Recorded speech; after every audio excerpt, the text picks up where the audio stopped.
સ્વાગત છે તમારું સંકલ્પ ક્લાસીસની YouTube ચેનલમાં। આજના લેક્ચરમાં આપણે અભ્યાસ કરીશું ધોરણ 11 ના આંકડાશાસ્ત્ર વિષય એના પ્રકરણ નંબર 2 માહિતીનું નિરૂપણ। એની અંદર જે મુદ્દો ચાલે છે આકૃતિના પ્રકારો, એની અંદર બે પ્રકારો વિશે આપણે અગાઉ ચર્ચા કરી ગયા છે, જે સાદી સ્તંભાકૃતિ અને પાસેની સ્તંભાકૃતિ હતી એ।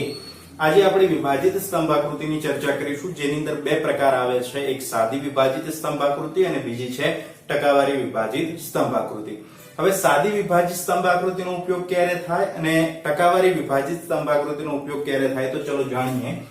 તો સાદી વિભાજિત સ્તંભાકૃતિની આપણે વાત કરીએ તો વિવિધ સ્થળો, વસ્તુઓ કે સમય માટે આપેલી માહિતીની પરસ્પર સંબંધિત પેટા માહિતીને આકૃતિમાં દર્શાવવા માટે સ્તંભ આકૃતિને પેટા માહિતી પ્રમાણે વિભાજિત કરતા જે આકૃતિ મળે એને શું કહેવામાં આવે છે? સાદી વિભાજિત સ્તંભ આકૃતિ। એક આખી ટોટલ માહિતી હોય એને અલગ અલગ પેટા વિભાગોમાં શું કરી દેવામાં આવી હોય? વહેંચી દેવામાં આવેલી હોય। જો અહીંયા લખ્યું છે કોઈ સ્થળ હોય, વસ્તુ હોય કે સમય, એની આપેલી માહિતી પરસ્પર સંબંધિત પેટા માહિતીને, જે માહિતી તમને આપવામાં આવી છે એને સંબંધિત પેટા માહિતી હોય। ધારો કે કુલ ખર્ચ છે તો કુલ ખર્ચ આપણા ઘરનો, ધારો કે ખર્ચો થતો હોય તો આપણા ઘરનો ખર્ચો શાનો થાય? કરિયાણાનો થાય, તમારી ફીસનો થાય, દવાખાનાનો ખર્ચો થાય, દૂધનો ખર્ચો થાય, કપડા લાવ્યા હોય તો કપડાનો ખર્ચો થાય, ઇલેક્ટ્રિસિટી, પાણીનું બિલ, તો આ બધો જે ખર્ચો છે એ ખર્ચો ભેગો થઈને કુલ ખર્ચ થાય। તો કુલ ખર્ચ એ આખી માહિતી કહેવાય અને બાકીના જેટલા બી ખર્ચા હું બોલ્યો છું એ બધા એના પેટા માહિતીના થાય, બરાબર છે? તો એના માટે આ જે સ્તંભ આકૃતિ છે, અહીંયા જુઓ, સ્તંભ આકૃતિને પેટા માહિતી પ્રમાણે શું કરી દેવામાં આવે છે? વિભાજિત કરવામાં આવે છે। એક આખો કુલ ખર્ચનો સ્તંભ હોય, બરાબર છે? આ સ્તંભ તમને આપેલો છે તો આ સ્તંભને અલગ અલગ ભાગમાં શું કરવામાં આવે? વહેંચી દેવામાં આવે, વિભાજિત કરવામાં આવે। તો આવી આકૃતિ જ્યારે મળે તો એને સાદી વિભાજિત સ્તંભ આકૃતિ કહેવામાં આવે છે। બીજો પોઈન્ટ આપણે જોઈએ તો જ્યારે કુલ માહિતી આપેલ હોય ત્યારે તે માહિતીના પેટા વિભાગોને રજૂ કરવા વિભાજિત સ્તંભ આકૃતિ ઉપયોગી છે। કુલ માહિતી આપી હોય અને એના પેટા વિભાગો રજૂ કરવાના હોય અથવા તો પેટા માહિતી રજૂ કરવાની હોય આકૃતિમાં, તો ત્યારે વિભાજિત સ્તંભ આકૃતિનો ઉપયોગ કરવામાં આવે છે। ઉદાહરણ તરીકે કુટુંબના જીવન નિર્વાહ માટેનો જે કુલ ખર્ચ છે આપણી મુખ્ય માહિતી, પણ ખોરાક હોય, કપડા હોય, ભાડું હોય, બળતણ હોય, પરચુરણ ખર્ચ હોય, એ બધા જેટલા બી ખર્ચા છે કુલ ખર્ચના જ એક ભાગ છે, એટલે કે પેટા માહિતી કહેવાય, બરાબર છે? તો કુલ ખર્ચનો આખો સ્તંભ બનાવીને ખોરાક, કપડા, ભાડું, બળતણ, પરચુરણ ખર્ચ જે પ્રમાણે માપ આપેલું હોય, પ્રમાણ આપ્યું હોય, એ પ્રમાણે એનું વિભાજન કરવાનું રહેશે। તો એ આપણા માટે કઈ આકૃતિ તૈયાર થશે? સાદી વિભાજિત સ્તંભ આકૃતિ, બરાબર? ફરીથી એકવાર આપણે એની વ્યાખ્યા જોઈ લઈએ કે વિવિધ સ્થળ, વસ્તુ કે સમય ની આપેલી પરસ્પર સંબંધિત પેટા માહિતીને આકૃતિમાં દર્શાવવા। કેવી માહિતી કીધી? પરસ્પર સંબંધિત, એટલે કે એકબીજા સાથે જોડાયેલી એવી માહિતીને આકૃતિમાં દર્શાવવા સ્તંભ આકૃતિને પેટા માહિતી પ્રમાણે જે વિભાજિત કરવામાં આવે છે, જે આકૃતિ મળે છે તેને શું કહેવામાં આવે છે? સાદી વિભાજિત સ્તંભ આકૃતિ। એટલે કે કુલ માહિતી આપી હોય એના પેટા વિભાગો અથવા તો પેટા માહિતીને દર્શાવવા માટે સાદી વિભાજિત સ્તંભ આકૃતિનો ઉપયોગ થાય। ઉદાહરણ આપણે આપેલું છે કે ભાઈ કોઈ પણ કુટુંબ છે એના જીવન નિર્વાહ માટે કુલ ખર્ચ કરવામાં આવે તો કુલ ખર્ચને અલગ અલગ ભાગમાં ડિવાઈડ કરીએ કે ખોરાક, કપડા, ભાડું, બળતણ અને પરચુરણ ખર્ચ। તો એ બાકીની જેટલી પણ આ ખર્ચાની માહિતી આપેલી છે એ બધા પેટા વિભાગ થયા, કુલ ખર્ચ એ મુખ્ય વિભાગ છે। સ્વાધ્યાય 2.3 માં આપણને એક દાખલો આપ્યો છે, દાખલા નંબર 5, જેની અંદર વ્યક્તિની ઉંમર આપી છે, વિસ્તાર A માં વ્યક્તિની સંખ્યા અને વિસ્તાર B માં બે પ્રકારના વિસ્તાર આપ્યા છે, જેની અંદર 15 થી ઓછા બાળકો, એટલે કે 15 થી ઓછી ઉંમરના બાળકો, પછી 15 થી 35 વયના બાળકો, 35 થી 60 વર્ષના અને 60 થી વધુ વય ધરાવતા વ્યક્તિઓની સંખ્યા તમને અહીંયા આપેલી છે કે વિસ્તાર A માં 480 છે, વિસ્તાર B માં 350 છે। તો જ્યારે પણ તમારે વિભાજિત સ્તંભ આકૃતિ દોરવી હોય ને તો એના માટે એક વસ્તુ યાદ રાખો, તમને આ ટોટલ આપેલું હોવું જોઈએ। ટોટલ વગર તમે ક્યારેય વિભાજિત સ્તંભ આકૃતિ કે ટકાવારી વિભાજિત સ્તંભ આકૃતિ દોરી શકશો નહીં। તો તમારી પાસે આ ટોટલ અહીંયા ઓલરેડી આપેલું છે। હવે સિમ્પલ એક વસ્તુ સમજી લો, આપણે જેવી રીતે દોરીએ છીએ એવી જ રીતે આપણે દોરવાનું છે, બીજું કોઈ નવું કરવાનું છે નહીં। આ x અને y ધરી, આ x ધરી, આ y ધરી, બરાબર છે? કેટલા પ્રકારના વિસ્તાર આપ્યા છે? બે। આ પહેલો વિસ્તાર અને આ બીજો વિસ્તાર। જ્યાં સુધીની માહિતી, ધારો કે 1200 નું ટોટલ છે તો 1200 સુધી આપણે લઈ જઈએ, ધારો કે અહીંયા 1200 આવતું હોય તો 1200 અને અહીંયા 1000 આવતું હોય તો 1000। આખો સ્તંભ દોરી નાખવાનો। પહેલા શું કરવાનું? જેટલું ટોટલ આપ્યું હોય એનો સ્તંભ દોરી નાખવાનો, પછી 480 દર્શાવવાના છે। તો 480 જ્યાં હોય ત્યાં, પછી 360, તો આમાં શું કરવાનું, 480 માં 360 પ્લસ કરવાના, એટલે 0, 8 ને 6 14, વધી 1, 4 ને 4 8, તો હવે 840 જ્યાં આવે ને ત્યાં તમારે લાઈન કરવાની, બરાબર છે, એટલે બીજો વિભાગ પૂરો થઈ ગયો. પ્લસ કરવાના 840 4 ને 0 ને 0, 4 ને 4 8, 8 ને 2 10, તો 1080 જ્યાં આવે ત્યાં તમારે ટીક કરવાનું, 1080. ઓલરેડી છેલ્લો ભાગ તો 120 છે, તો મળી જાય, 4 ભાગ થવા જોઈએ તો 1 2 3 4, 1 2 3 અને 4 થઈ ગયા, બરાબર છે. તો વિદ્યાર્થી મિત્રો હવે હું એક આકૃતિ આખી તૈયાર કરીને તમને સમજાવું છું, એના પછી તમને વધારે ખ્યાલ આવશે. વિદ્યાર્થી મિત્રો, જેવી રીતે આપણે અગાઉ ચર્ચા કરી કે ભાઈ દાખલા નંબર 5 જે સ્વાધ્યાય 2.3 નો છે, એની આકૃતિ તૈયાર કરવાની છે, વિભાજિત સ્તંભ આકૃતિ. તો મેં અહીંયા વિભાજિત સ્તંભ આકૃતિ તમારી તૈયાર કરીને આપી છે. સૌથી પહેલા શું કરવાનું છે એ તમને સમજાઈ દઉં. સૌથી પહેલા તો ટોટલ જેટલું આપ્યું છે એનો સ્તંભ દોરવાનો. પહેલા તો x ધરી y ધરી દોરી દીધી, x y. વિસ્તાર જે છે બે પ્રકારના વિસ્તાર a અને b અહીંયા દર્શાવી દીધા છે. મેં શું કર્યું છે, વિભાજિત સ્તંભ આકૃતિ છે એટલે ખાલી બે જ વિસ્તાર આપ્યા છે, તો એકદમ નાના સ્તંભ દોરવાની જરૂર નથી. તો મેં અહીંયા શું કર્યું છે, 1 સેન્ટીમીટર નું ખાનું છોડીને બે ખાના માટે, બરાબર છે, બે ખાના એક સ્તંભ માટે લીધા છે, પછી પાછું એક ખાનું છોડી દીધું છે અને પાછા બે ખાનાનો એક સ્તંભ તૈયાર કરેલો છે.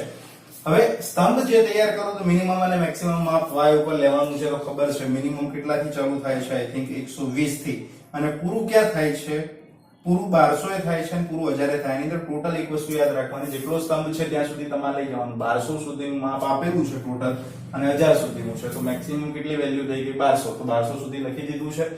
તો પહેલા શું કરવાનું, જે ટોટલ તમને આપેલું છે ટોટલ જેટલા સ્તંભ દોરવાનો. પહેલો જે વિસ્તાર એ છે એનો સ્તંભ કેટલાનો છે, 1200 નો, તો 1200 સુધી સીધો આ જે બ્લુ પેન થી મેં બનાવેલો છે એ 1200 સુધીનો સ્તંભ દોર નાખ્યો. એવી જ રીતે અહીંયા કેટલા સુધીનો દોર્યો છે, 1000 સુધીનો, પૂરું થઈ ગયું. હવે તમારે શું કરવાનું, તો સૌથી પહેલા 480 ને 350 દર્શાવી દેવાના.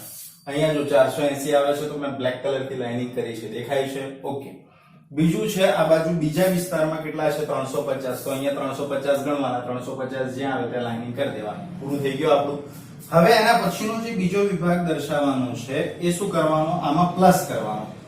0 ના 0, 8 ને 6 14 નો ચોકડો, વધી 1, 4 ને 3 7 ને 1 8, કેટલા આયા, 840. તો અહીંયા જો પહેલી લાઈન, હવે બીજી લાઈન ક્યાં આવશે, 840, તો 840 એ બીજી લાઈન તમારે કરી દેવાની. એવી જ રીતે અહીંયા કેટલા થશે, 300 200 500 ને 1 600.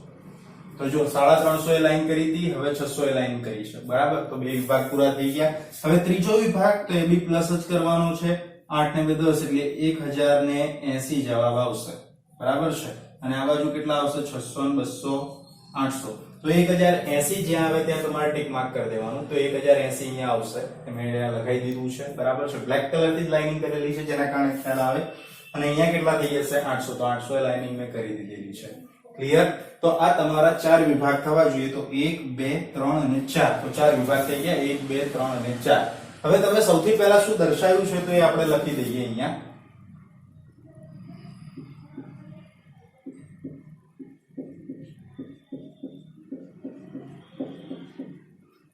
બંને જે છે 15 થી ઓછી સંખ્યા બાળકોની છે, એટલે 15 થી ઓછી ઉંમર છે બાળકોની છે, બંનેમાં છે. તો બંનેમાં સરખી નિશાની દર્શાવવાની, અલગ અલગ નિશાની દર્શાવવાની નથી. આ વસ્તુ ખાસ ખ્યાલ રાખજો, બરાબર છે. તો અહીંયા સાચાની નિશાની જો દર્શાવ તો નીચે મારે શું લખવાનું થાય, બાળક, બરાબર. આ બાળકોની સંખ્યા દર્શાવે છે. હવે બીજું જે છે એ યુવાનોનું છે. તો યુવાન માટે હું ચોકડીની નિશાનીનો ઉપયોગ કરીશ.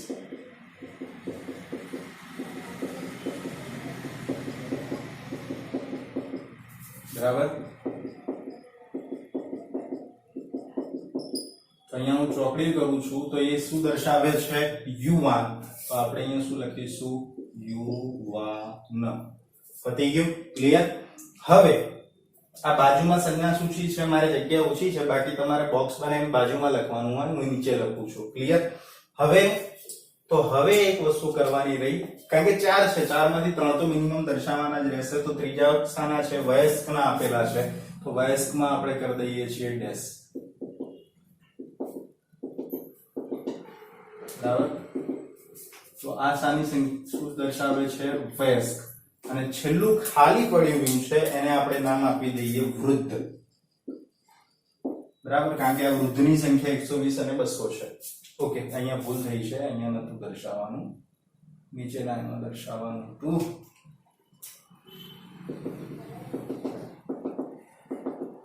બરાબર. તો આ તમારું ડેશ વાળી જે કિંમતો છે શું દર્શાવે છે? વયસ્કોનું પ્રમાણ દર્શાવે છે, આ વૃદ્ધોનું પ્રમાણ દર્શાવે છે. આ બંને વસ્તુ ક્લિયર. આ તમારી વિભાજિત સ્તંભ આકૃતિ અહીંયા પૂર્ણ થઈ ગઈ છે. હવે તમારે સ્કેલ માપ લખવાનું રહેશે. તો સ્કેલ માપ x અક્ષ બરાબર તો ખાલી શું લખાશે? વિસ્તાર, કારણ કે એની અંદર કોઈ માપ આપણે લખેલું છે નહીં. અને y અક્ષ બરાબર 1 સેન્ટીમીટર બરાબર કેટલા વ્યક્તિ લખેલા છે? 100. અહીંયા કેટલા વ્યક્તિ લખવાના? 100 વ્યક્તિ. બરાબર. તો વિદ્યાર્થી મિત્રો, આ તમારી આકૃતિ આખી તૈયાર થઈ ગઈ છે. જો તમારે અંદર લખવું હોય તો આની અંદર તમે માપ પણ લખી શકો છો કે આ જે માપ છે કેટલું દર્શાવે છે. હું લખીને બતાવી દઉં છું. 480 350. 480 આ કેટલું છે?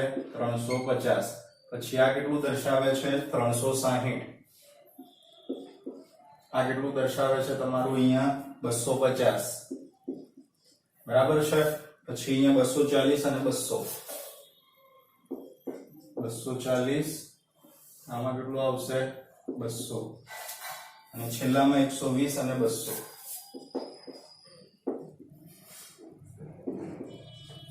ક્લિયર. આ તમે માપ પણ અંદર લખી શકો છો. તો અહીંયા તમારી વિભાજિત સ્તંભ આકૃતિ પૂર્ણ થઈ. ખાસ કરીને ખ્યાલ રાખવાનું કે તમારી પાસે કુલ મૂલ્ય આપેલું હોવું જોઈએ. કુલ મૂલ્ય હશે તો કુલ મૂલ્યનો પહેલા સ્તંભ દોરી નાખવાનો, પછી એને અલગ અલગ ભાગમાં ડિવાઈડ કરવાનું. બુકમાં તમને અલગ પદ્ધતિએ ગણવાનું કીધેલું છે. બુકમાં શું કરેલું છે કે જે કિંમતો છે એમાંથી માઇનસ કરતા ગયા છે. આ લોકો માઇનસ કરીને તમારી પાસે આન્સર આપેલા છે. તો આપણે એવી બધી મજૂરી કરવાની જરૂર નથી. ડાયરેક્ટલી તમે આવી રીતે ગણો તો પણ તમારો દાખલો સાચો જ છે. તમારે નવું ખાનું બનાવવાની જરૂર નથી. બરાબર છે. ઓકે. તો અહીંયા તમારો આ દાખલા નંબર 5 પૂર્ણ થયો. હવે આપણે જોઈએ ટકાવારી વિભાજિત સ્તંભ આકૃતિ. સાદી વિભાજિત સ્તંભ આકૃતિ દ્વારા કુલ માહિતીની પેટા માહિતી આકર્ષક રીતે રજૂ થઈ શકે. આ જે સાદી વિભાજિત સ્તંભ આકૃતિ આપણે દોરી તો એના દ્વારા કુલ માહિતીની પેટા માહિતી જે છે એ આકર્ષક રીતે રજૂ થઈ શકે, પરંતુ પરસ્પર સંબંધિત પેટા માહિતીની સરખામણી થઈ શકતી નથી. આ બંને જે પરસ્પર સંબંધિત પેટા માહિતી છે એની સરખામણી થઈ શકતી નથી. આ માટે પ્રતિશત ટકાવારી વિભાજિત સ્તંભ આકૃતિ ઉપયોગ છે. શું આ માટે શાનો ઉપયોગ થાય? પ્રતિશત અથવા તો ટકાવારી વિભાજિત સ્તંભ આકૃતિનો ઉપયોગ થાય. શાના માટે? પરસ્પર સંબંધિત પેટા માહિતીની સરખામણી અથવા તો તુલના કરવા માટે. આ વસ્તુ યાદ રાખજો. એક માર્કનો શોર્ટ ક્વેશ્ચન છે કે ટકાવારી વિભાજિત સ્તંભ આકૃતિનો ઉપયોગ ક્યારે થાય છે?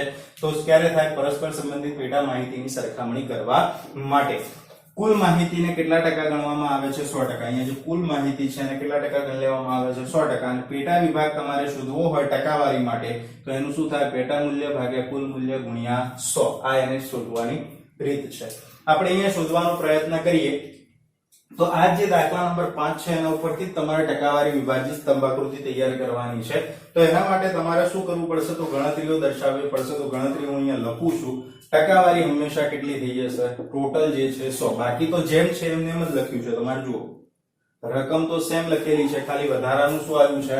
ટકાવારી બંને વિસ્તારની. ઓકે. હવે ટકાવારી કઈ રીતે ગણવાની? તો મેં અહીંયા લખ્યું છે પેટા મૂલ્ય ભાગ્યા કુલ મૂલ્ય ગુણ્યા કેટલા કરવાના થશે? 100. તો આપણે અહીંયા ગણતરી કઈ રીતે થશે? તો જો પેટા મૂલ્ય એટલે 480 ભાગ્યા કેટલા કરવાના થશે? આ કુલ મૂલ્ય એટલે 1200 ગુણ્યા 100. 12 ચોક 48 એટલે કેટલા આવશે? 40%. બરાબર છે. એવી જ રીતે અહીંયા 360 upon 1200 ગુણ્યા 100. 20 20 કે 12 તરી 36 એટલે કેટલા ટકા થઈ ગયા? 30%. પછી 240 upon 1200 ગુણ્યા કેટલા કરવાના? 100. તો અહીંયા કેટલા ટકા આવશે? 20%. અને 120 upon 1200 ગુણ્યા 100 તો કેટલા ટકા થઈ ગયા? 10%. હવે ગણતરી કરો. 40 ને 70, 70 ને 20 ને 100 થઈ ગયા 100% તમારી પાસે. ક્લિયર. એવી જ રીતે અહીંયા ગણતરી તમારે લખવાની છે કે 350 છે. 350 upon કેટલા છે? ટોટલમાં આપેલા 1000. તો 350 upon 1000 ગુણ્યા 100. 20 20 10 10 કેટલા આવશે? 35%. 250 upon કેટલા કરવાના? 1000 ગુણ્યા કેટલા કરવાના? 100. તો કેટલા ટકા આવશે? 25%. પછી એવી રીતે 200 છેદમાં 1000 ગુણ્યા 100 તો કેટલા ટકા આવશે? 20%. અને છેલ્લે અહીંયા ફરીથી 200/1000 ગુણ્યા 100 કરો એટલે ફરીથી 20%. તો 35 ને 20 સોરી 30 ને 20 50 ને 10 60 60 ને 40 100 આવી ગઈ તમારી પાસે ટકાવારી. તો આવી રીતે તમારે ગણતરી કરવાની છે. મેં અહીંયા જે માપ લખેલા છે હું એને બ્લેકગ્રાઉન્ડ થી કરી આપું છું, જેના કારણે આપણને ગણતરીમાં સરળતા રહેશે. બરાબર છે, આપણે ટકાવારી તો શોધી નાખી છે બધાની. ક્લિયર? તો આ તમારા આન્સર આવી ગયા છે. ટોટલ તમે કરી જુઓ તો 100% બંને બાજુ દર્શાવશે. હવે જેવી રીતે આપણે અહીંયા માહિતી દર્શાવેલી છે એવી જ રીતે સેમ અહીંયા તમારે માહિતી દર્શાવવાની રહેશે, પણ અહીંયા ટકાવારીને ધ્યાનમાં લેવાની. આ કુલ ટોટલ જે આપેલા છે એને ધ્યાનમાં લેવાનું નહીં. જે સ્તંભ દોરવાના છે બંનેના સ્તંભ સરખા જ આવશે, 100 એની અંદર કોઈ ચેન્જીસ થશે નહીં. ક્લિયર છે? તો આપણે પહેલા તો x અને y ધરી દોરીને આકૃતિ તૈયાર કરી નાખું, પછી હું તમને સમજાવું છું. વિદ્યાર્થી મિત્રો, જે રીતે આપણે અહીંયા ટકાવારીની ગણતરી કરી છે એ જ પ્રમાણે મેં અહીંયા સ્તંભ દોરેલા છે. સૌથી પહેલા મેં જેમ કીધું હતું 100 ટકાવારીના બે સ્તંભ દોરવાના છે. x અને y ધરી દોરી દીધી હતી. બરાબર છે. વિસ્તાર અને વ્યક્તિની અહીંયા સંખ્યા રહેશે, અહીંયા ટકાવારી થઈ જશે, કારણ કે આપણે ટકાવારી ગણેલી છે એના માટે. ક્લિયર છે? તો આવી રીતે 100 ટકાવારીના બે સ્તંભ તમારે તૈયાર કરવાના છે. જે સિસ્ટમ અહીંયા વાપરી હતી એ જ સિસ્ટમ થી પહેલું ખાનું છોડી દીધું, બે ખાના લીધા, ફરીથી ખાનું છોડી દીધું. બરાબર છે. હવે આપણે શું કરવાનું છે? તો 100 ટકાવારીના જે સ્તંભ દોર્યા છે અને મેં અહીંયા જેવી રીતે ડિવાઈડ કર્યા છે એવી રીતે ડિવાઈડ કરવાના. 40% પહેલા 40% દર્શાવી દેવાનું. બરાબર છે. 40 ની લાઈન છે 40% દર્શાવી દેવાનું. સામે 35 ની લાઈન છે તો 35 દર્શાવવાનું. પછી નીચેનું માપ પ્લસ કરતા જવાનું. 40 ને 30 કેટલા થઈ જાય? 70 થાય. તો અહીંયા 70 ક્યાં આવે છે? તો 70 એ લાઈનિંગ કરી દીધી. 70 + 20 કેટલા થાય છે? તો 90 થાય છે. તો 90 એ લાઈનિંગ કરી દીધી. તો આ પહેલો સ્તંભ તમારો તૈયાર થઈ ગયો. સેમ એવી રીતે પેલી બાજુ સરવાળો કરવાનો. પહેલા 35% પ્લસ 25% એટલે કેટલા થઈ જાય? 60 60 + 20 કરો એટલે 80 અને 80 + 20 કરો એટલે ટોટલ 100. તો સરવાળો કરીને જે લાઈનિંગ તમારે આવે, પહેલા 40 ની લાઈનિંગ આવે, પછી 70 ની લાઈનિંગ આવે, પછી કેટલાની આવશે? 90 ઉપર લાઈનિંગ આવશે. તો એ તમારી ટકાવારી દર્શાવી દીધી. હવે આપણે શું કરીશું? એને અલગ અલગ જે ચિહ્નો છે એને આપણે દર્શાવી દઈએ. બરાબર?